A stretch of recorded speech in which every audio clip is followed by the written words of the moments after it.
Welcome to the WWE Podcast Monday Night Raw review for this Tuesday, May 24th, 2022. We're going to go over everything that happened on Monday night, including Veer Mahaan having his debut on King's Court. We'll talk about how good that segment was. Spoiler, it wasn't. Cody Rhodes takes on The Miz.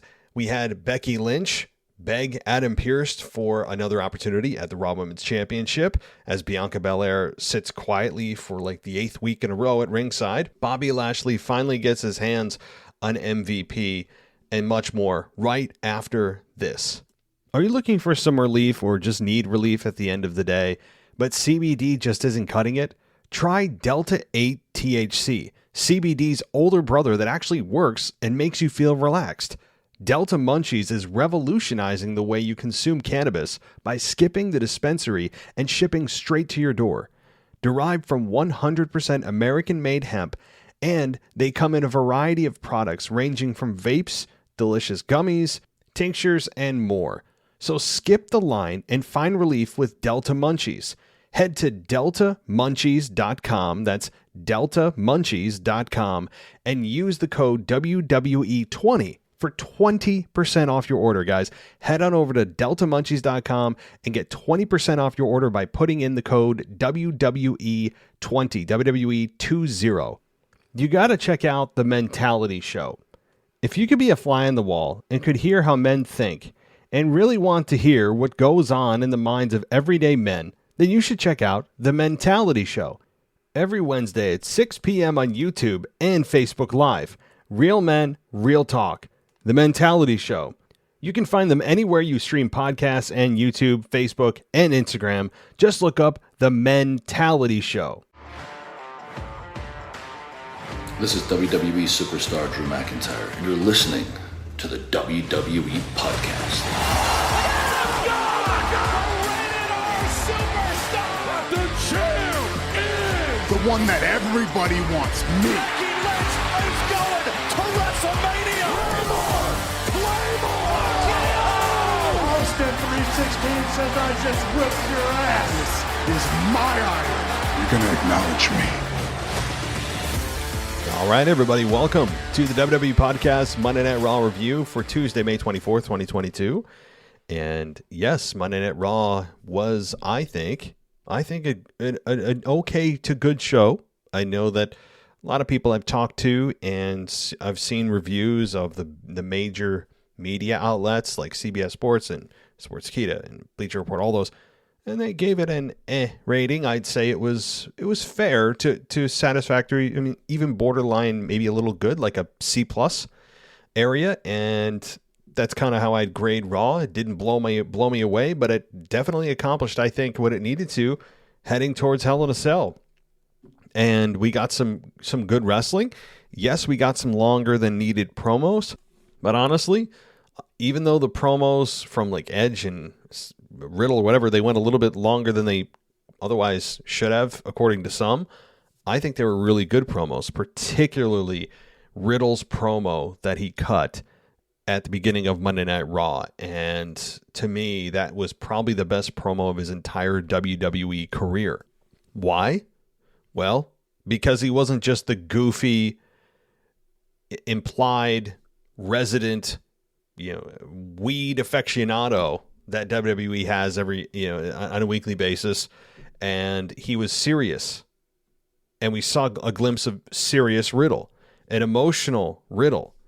And I think you saw a side of him that we may see more of if WWE decides to break these two up down the line, which, again, I've been speculating with many co-hosts on this of when exactly they're gonna split them up. I mean, it's not a matter of if, it's when. And there's no way that these two are going to survive. Tag teams are almost never meant to survive. That's not even the purpose of them. Just as factions are built to create new single stars, tag teams often have that similar purpose. And so I do believe that WWE is preparing these two individuals to split up. That doesn't mean it's going to happen next week, next month. It could happen towards SummerSlam. it could happen towards next year's WrestleMania, which I actually would argue is the better option. And I believe I'm going to steal that idea from Memphis Mark, who did a great show with me on Sunday for the Week in Review. And by the way, we're going to have a couple more co-hosts, ones that one you've never heard before and a returning co-host this Sunday night. And I think you'll be very happy with who that is. Very fun. I'll just leave it at that. And let me just say they're patrons of the show, which is also another reason to be a patron of the show. If you join the $10 tier and higher, it's one of the perks. You get to come on once a month and join me for a review show of Raw or of the or the Week in Review. So that's one of the perks of going to Patreon and joining us ad-free for $1. That gets in the door. But of course, there's other things you can do as you go up in tier, including coming on the show, merchandise. There's mugs and t-shirts and everything else that are available to you. You don't have to purchase those. They come along with the membership after you stick around in that tier for a few months. But so there's my shameless plug. You guys really didn't think I'd start the show with just wrestling, did you? Come on. Man's got to eat. I got to keep my lights on, right? And you know what? There's one thing I do want to say.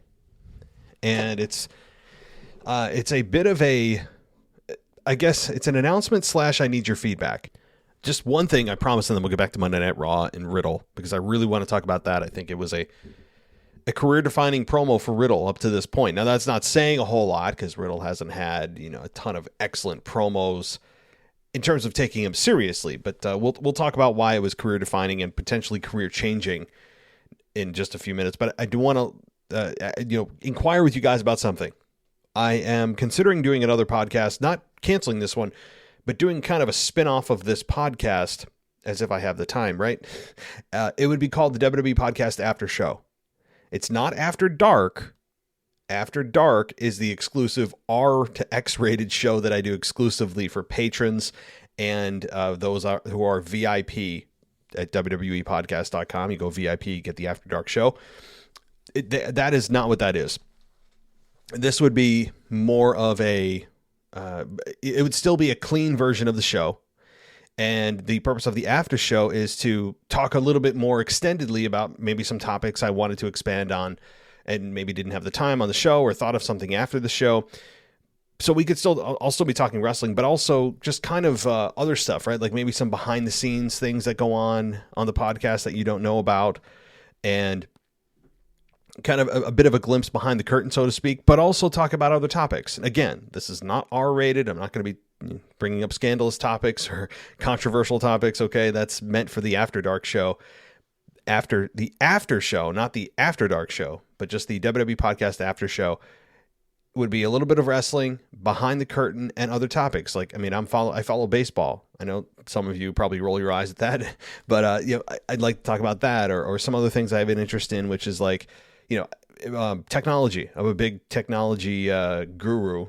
Not that I shouldn't say I'm good at it. Okay.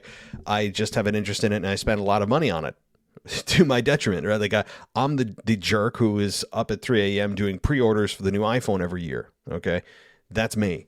And that's not exactly a great habit to have because I often buy things I don't need.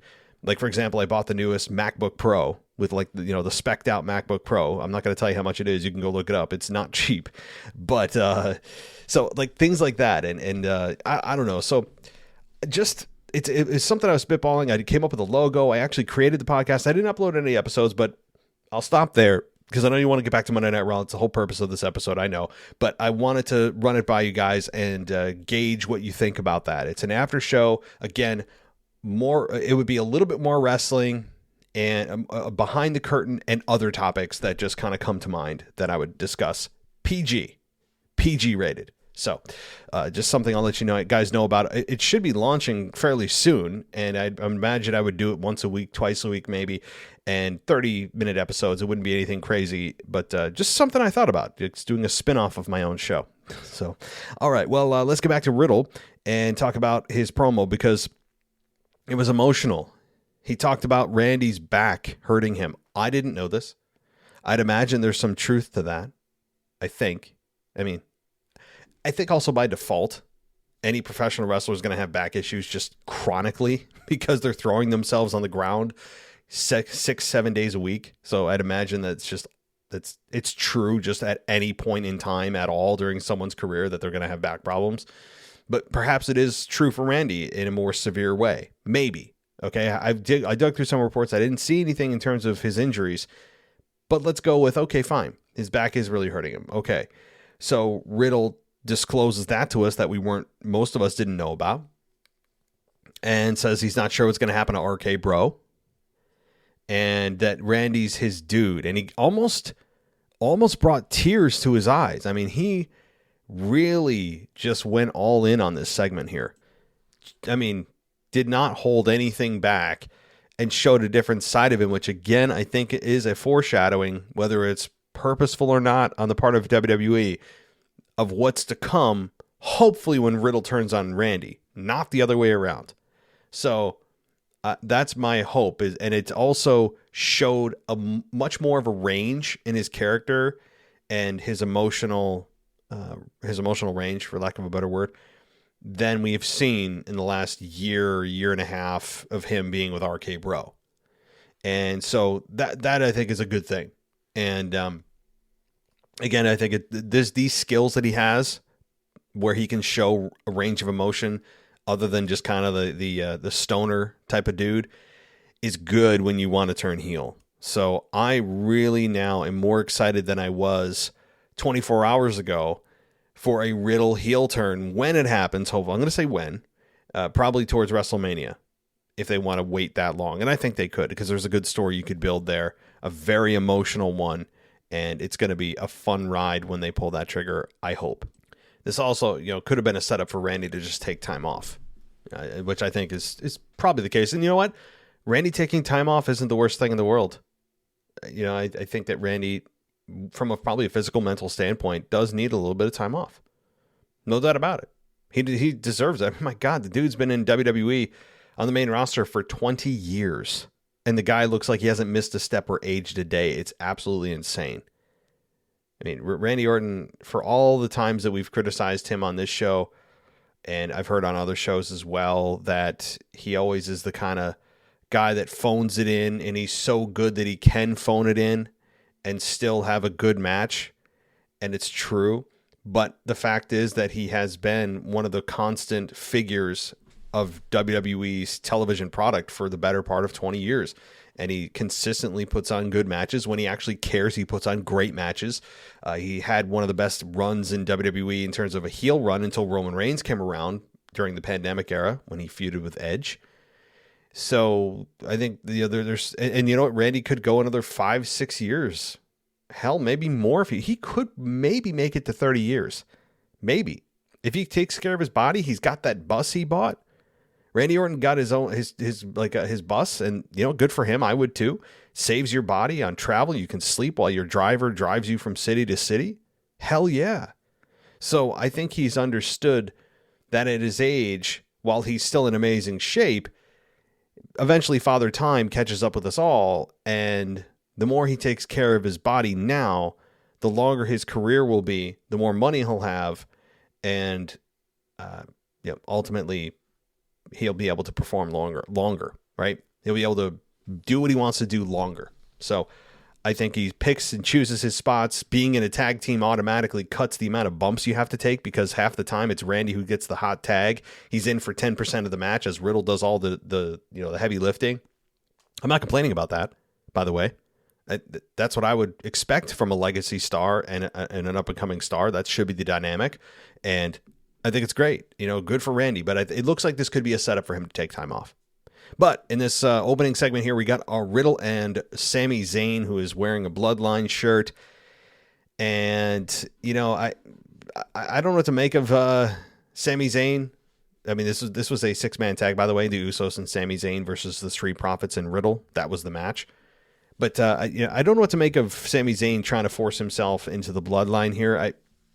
I don't hate it, but it feels very one-sided, right? I mean, Sami Zayn seems to want to be a part of the cool crowd, but the cool crowd doesn't want anything to do with him, at least not yet. So perhaps this is a storyline that will evolve, or it will just peter out, and Sami Zayn will go back to being whatever he's been doing beforehand as the master strategist, or the whatever he's doing.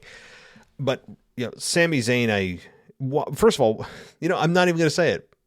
I'm not even going to say it. But if I was going to say it, I would have said, why the hell is he on Raw? He's not even a champion, so that excuse is out the window, right? Nobody even knows anymore. So, the one thing I want to bring up in Riddle's promo, and then I promise I'll move on. He said he's going to get his vengeance on the Usos and Roman Reigns at some point in his career. First of all, that's a pretty big chunk of time, given that if you look at Riddle, he's probably got 10, 15 years left in him. And you're thinking, okay, so you're telling me basically in the next 15 years, you're going to get your revenge? I think he probably didn't mean to say career. Because again, that's a very, very ambiguous chunk of time. But so that was interesting that, for the first time, not only did he show range and sadness and empathy and, about Randy Orton's medical condition, but also that he fired up a little bit and showed anger and showed a thirst for vengeance. Again, the range that he showed Monday was more than the range he showed in like a year. So good stuff. Okay, moving on. Otherwise, this show is going to be, an hour and a half, and I don't want that. But the Usos and Sami Zayn versus the Street Profits and Riddle. Again, good match. All of these men could do this sleepwalking. And I don't have anything to complain about. The match got started. I'm just going to read a little bit of a summary of it because I want to make sure I don't miss anything that I wanted to comment on. The match got started after there was a commercial break. Angela Dawkins and Zayn were squaring off. We got Riddle in there. He ended up taking the brunt of the punishment from the heels, and then he began to make a comeback. And after like the third commercial break, Zayn and the Usos regained the upper hand, and once Riddle and his partners began to take control, the Usos abandoned Zayn, and they took an RKO from Riddle to end the match. So, yeah, I mean, the Usos abandon Zayn, and Zayn gets put down with an RKO, and Riddle gets the victory. So, yeah, there was a lot of commercial breaks, and you could always tell when they're going to commercial break, not just because someone gets thrown to the outside of the ring, but because, if I'm not mistaken, almost every time, if not every time they go to commercial break, the heel is in control. They're standing there doing whatever their pose is, and then they zoom in to the babyface grimacing in pain on the ground. Tell me I'm wrong. Is that not the exact description of every time they go to commercial break? And then you'll have Jimmy Smith or Michael Cole, whoever it is on, running the play-by-play, doing the whole, can so-and-so get back in it as Raw rolls on or SmackDown rolls on? The answer is 100% of the time, yes, they will. And I can guarantee you by the time that you come back from commercial break, the other team will be in control of the match. See, it's those things about WWE production that can be easily modified. Find a different way to go to commercial break. I understand that they don't want to do it in the middle of a moveset. I get that. But can we find a different way to go to commercial instead of, within 10 seconds, you're like, oh, here comes a commercial, guys. You know it's coming. All right. Let's move on here. So let's see. Damian Priest and Rhea Ripley versus AJ Styles and Liv Morgan. Now, the big message here from the Judgment Day, is that they have essentially a position open, or two positions open, right? Like they have as many positions open as people that want to join. And I like it. I like the fact that they are coming out there, they're stating what they are and who they are. They throw truth in our face, and they are actively recruiting.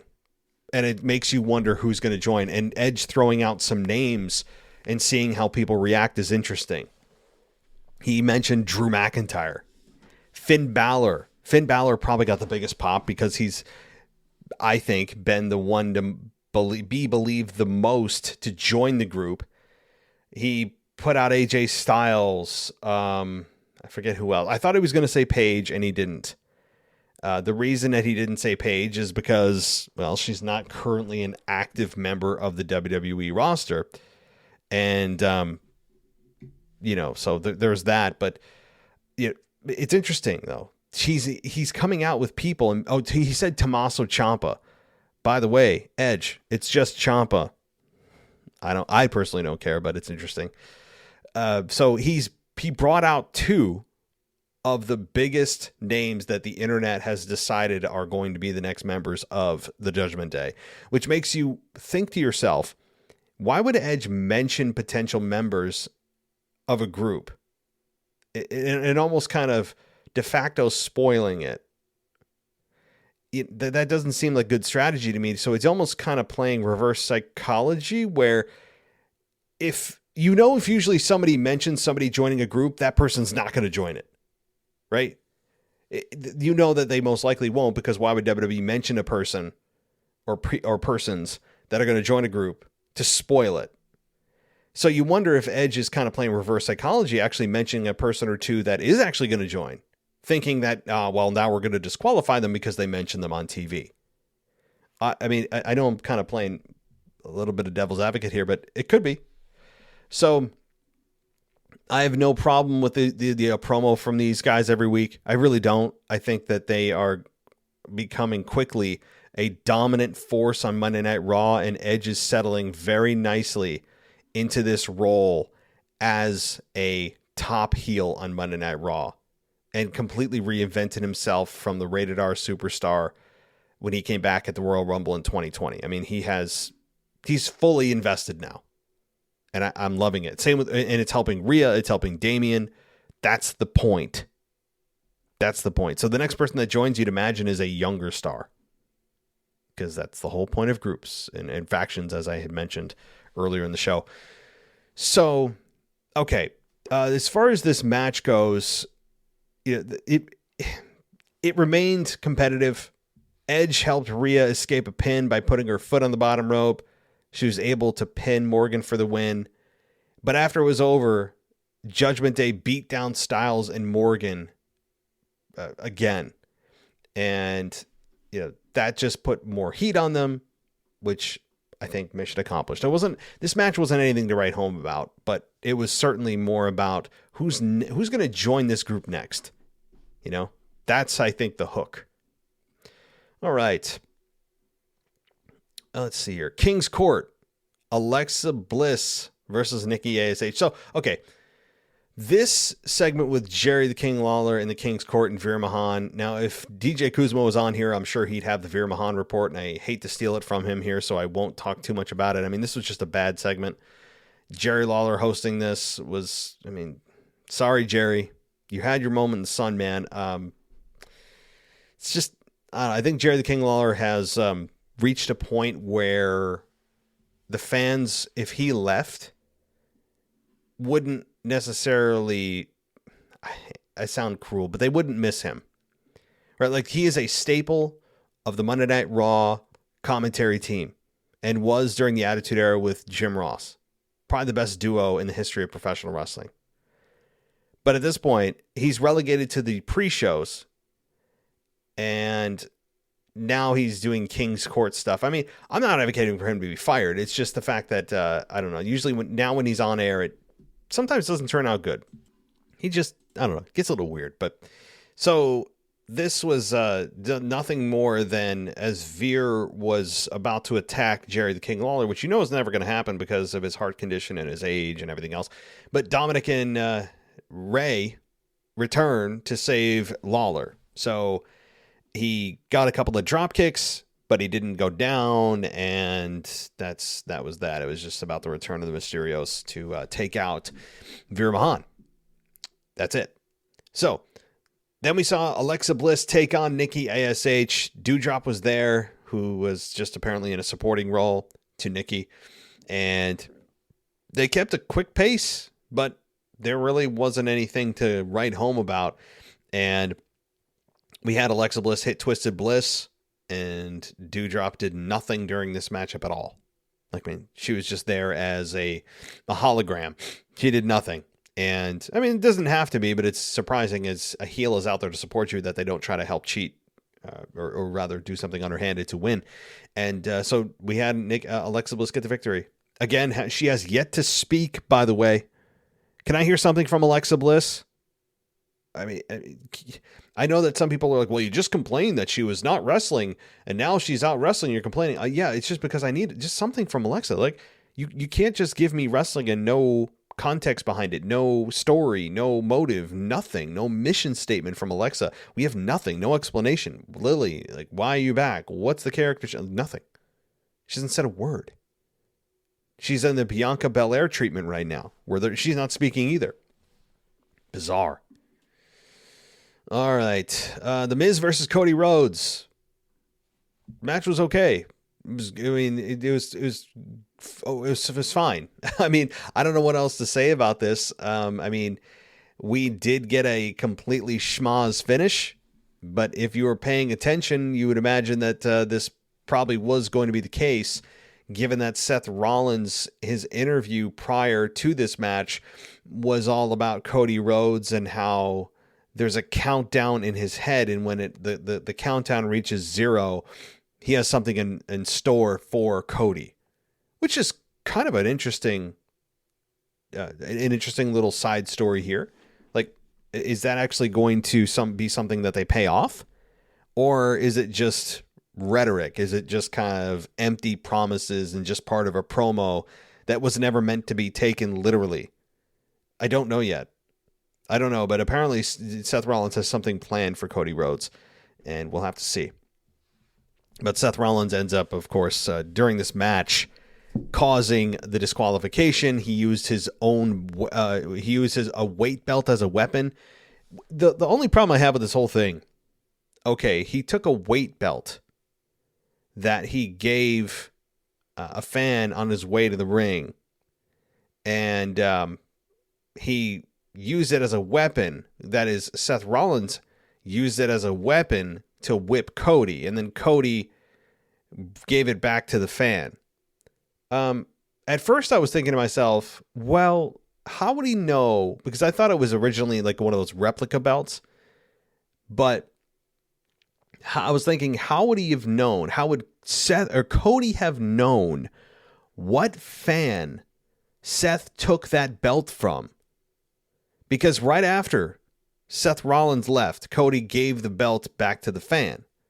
And Cody, I was watching, Cody didn't see who Seth took the belt from. And yet somehow Cody magically knew. But I missed the part where Cody actually gave it to a fan, and then so he knew which one he gave it to. That makes sense. But, Cody took a pretty good hit from that weight belt, and more heat on Seth. I mean, it was a fine segment.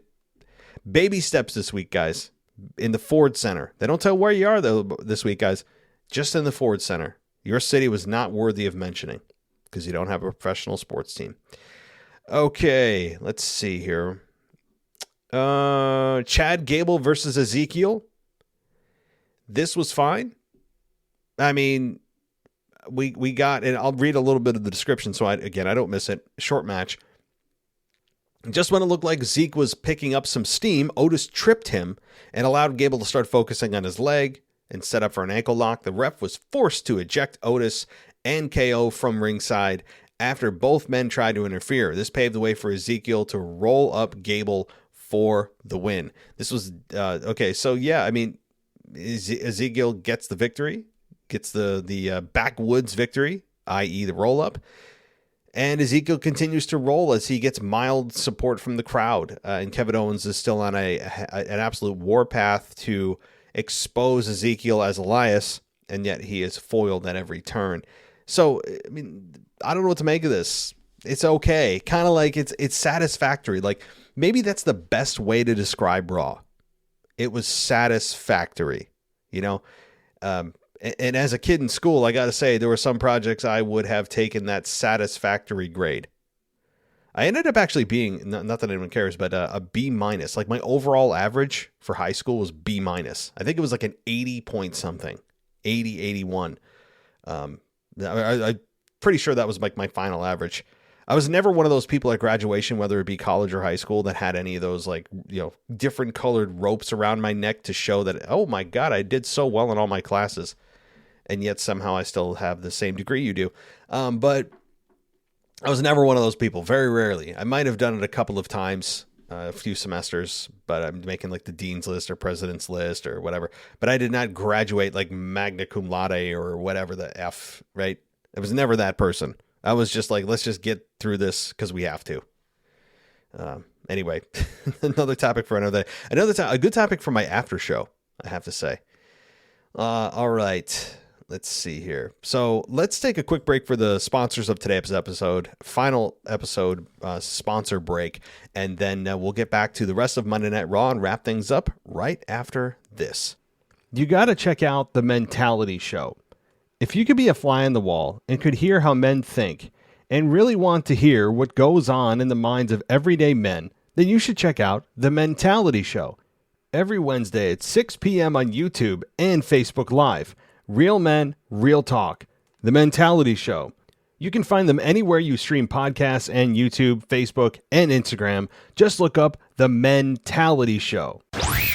Welcome back to the WWE Podcast. Let's get back to more great wrestling audio.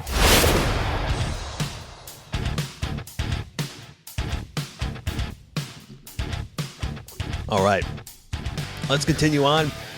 And let's see here. MVP versus Bobby Lashley. So this was not good.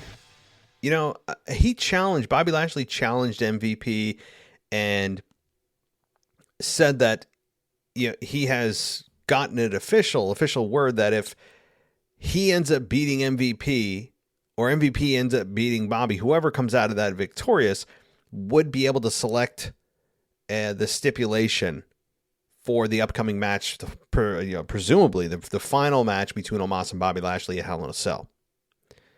So let's find out what MVP has to offer probably next week to see what that exact stipulation will be. But the match itself was not good, surprisingly. I think maybe because they're so used to working side by side and the fact that MVP never has any matches. He very rarely has a match in the ring, and therefore, I guess we couldn't hold him to too high of a standard. He's settled very nicely into that managerial role, very nicely. I mean, MVP is truly one of the MVPs of the last couple of years and did absolutely help elevate Bobby's career. So, yeah, I guess maybe it's unfairly a bar that I had too high for this matchup. And, one that I'm very surprised MVP just decided to say, yeah, no problem. Like, that was one of the payoffs, is seeing MVP get his ass absolutely demolished by Bobby. And yet we saw Bobby have hesitation during this matchup. He ended up getting, counted out, right? So Lashley got counted out, which that means MVP got the victory, and then MVP gets put in the hurt lock for 3 seconds. That's it? MVP was the reason that you lost a couple of your matches. He's the reason that you're getting run down on a weekly basis on national television, and all you're going to do is put him in the hurt lock for 3 seconds? Come on. I don't know. I was a bit disappointed by the beatdown. Hopefully there's more of a beatdown coming from him for MVP, courtesy of Bobby Lashley, but that remains to be seen. So Omos did end up interfering in this match. Obviously, that's what caused the count out for Bobby. He got a clothesline in on Bobby behind the referee's back, and it was okay. Again, it was okay in this program. So, all right, Asuka versus Becky Lynch. I feel like I'm having a bit of deja vu. I mean, this was the exact matchup from last week, including the fact that we had Bianca Belair at ringside, not on commentary, saying absolutely nothing. We haven't heard from Bianca Belair in, it feels like, a month. And I don't need a promo every week from everyone all the time, but she's your Raw Women's Champion. It would be nice to hear what's going on inside her head. What does she think about Asuka and Becky? What did she think about a potential triple threat? And you know what? If this was on Raw, I missed it because I have the Hulu version. So if somebody's out there like, did you even watch Raw? She commented on it in the backstage interview. If that's the case, then fine. But I missed it because it wasn't on Hulu. And I do try to fill in the gaps with the Hulu cuts. So let's read a little bit of the description of this match because it was only about 6 minutes long. And here's what the description is. It says, Big Time Bex tried to embarrass Asuka at first, but she quickly realized she'd be unable to do that with the Empress. Lynch found herself trying to avoid an armbar with a few minutes the match in the beginning. Bianca Belair watched again.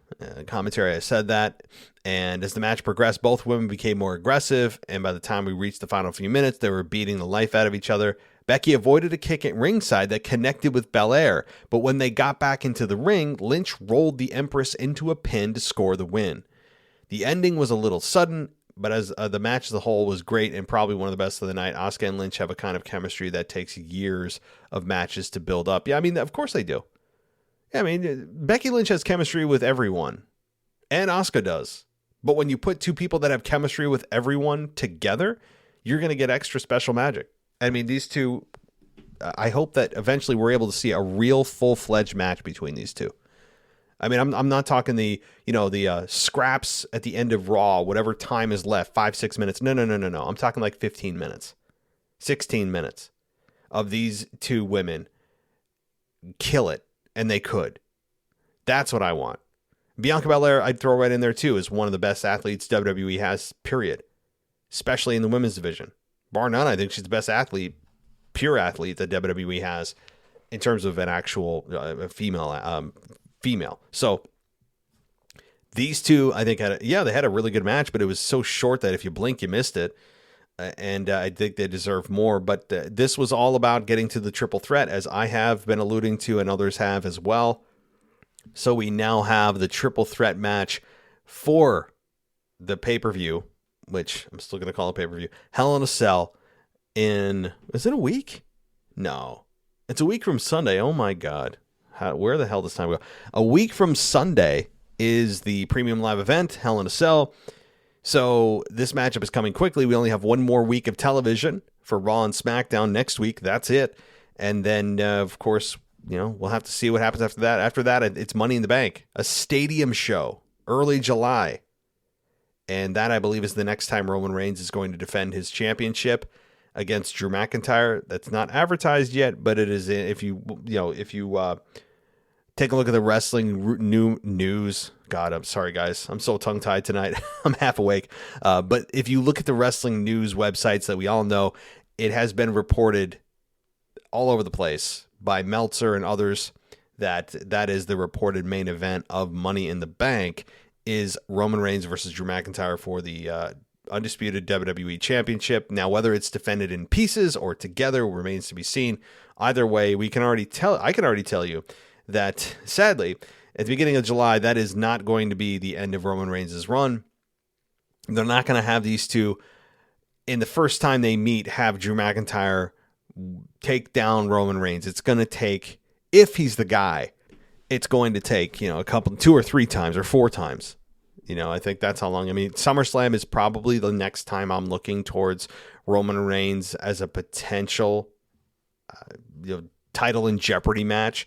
And like I've said before, that Drew McIntyre poses the first real threat to Roman Reigns' championship since Roman Reigns won it at SummerSlam in 2020 and turned heel.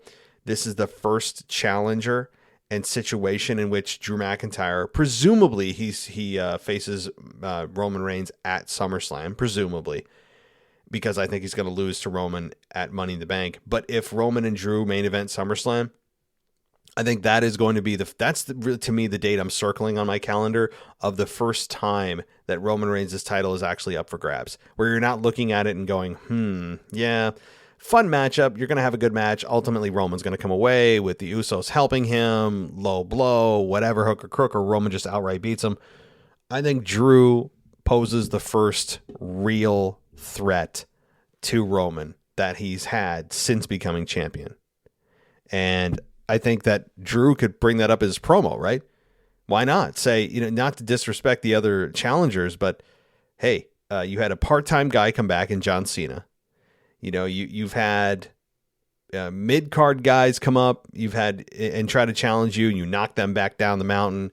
He could really do it in a way, a much better way than I just did, of coming up with a non-confrontational, because they're baby faces, way of bringing this to the forefront of saying, hey, I am the first real threat you've had. I mean, he could just say that and leave it for what it is and let the crowd decide what he's saying in between the lines.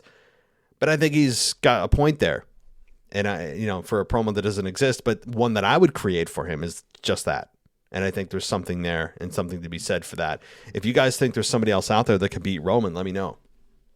But he didn't show up on Raw, by the way. So Roman Reigns is on the Brock Lesnar light schedule. He's not quite on Brock Lesnar's level, but certainly he has taken a page out of Brock Lesnar's book of getting paid a crap ton of money and working a minimal amount of dates. And that's not a knock on Roman, by the way.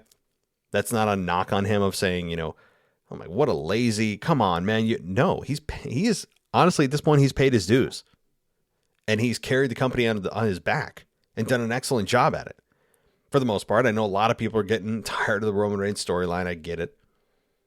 But, hey, more power to the guy.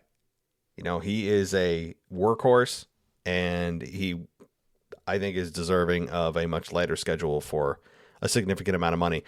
So one last thing I want to talk about, and then I'll close things out, is MJF. Yeah, MJF. He put up a post on Facebook just recently, I think in the last couple of hours, of him and The Miz in a creation promotional poster. I mean, obviously it was a faux promotional poster of him and The Miz facing off. And all he put in there as a description was hashtag 2024. Man, he is driving the 2024 thing into the ground. I mean, we've got over a year. We got a year and a half till 2024, January 1st, when his contract expires with AEW, and he is already hammering this home. I think number one, okay, let's play that out. If he actually faced The Miz, the promos would be a lot of fun. Yes, the match would be fine, but certainly because so many people have made references to The Miz as being, or MJF as being, a Miz knockoff, all that kind of thing. I mean, even CM Punk said it in his promo to MJF when he returned. But to me, I think a lot of this, the reason MJF is doing this is for leverage in his contract negotiations with AEW, where AEW is now feeling, oh crap, he's actually going to go to WWE in a year and a half. We got to lock him in now. Throw any number he wants on the check and we'll pay it. So MJF, while it seems he's being a little sketchy, he's actually playing the game right here. And it's ballsy to do, because you're essentially telling your current employer, I'm leaving you for your competition in 18 months. And MJF has been very vocal that I'm not going to re-sign with AEW unless that number is astronomical prior to my contract expiring. So I think he's playing it very nice. And WWE is, of course, taking notice of this. If you're in WWE and you look at MJF and you don't see a guy that could be your top heel, I mean, you're not looking at it right. And I know people are going to say, oh, WWE is going to control him on promos. I think that bringing in a guy like that, they would have no choice but to not do that, because that's really what MJF brings to the table better than anybody in professional wrestling right now is his silver tongue. He can out-talk you. He can out-promo you. He can out-insult you. He beat CM Punk on the mic. Yes, I'm declaring that. During their promo battles, I think he beat CM Punk.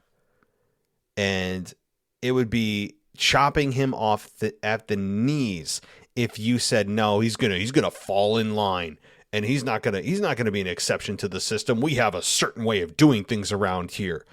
You're gonna look at this promo and you're gonna cut this promo. I don't think that would happen.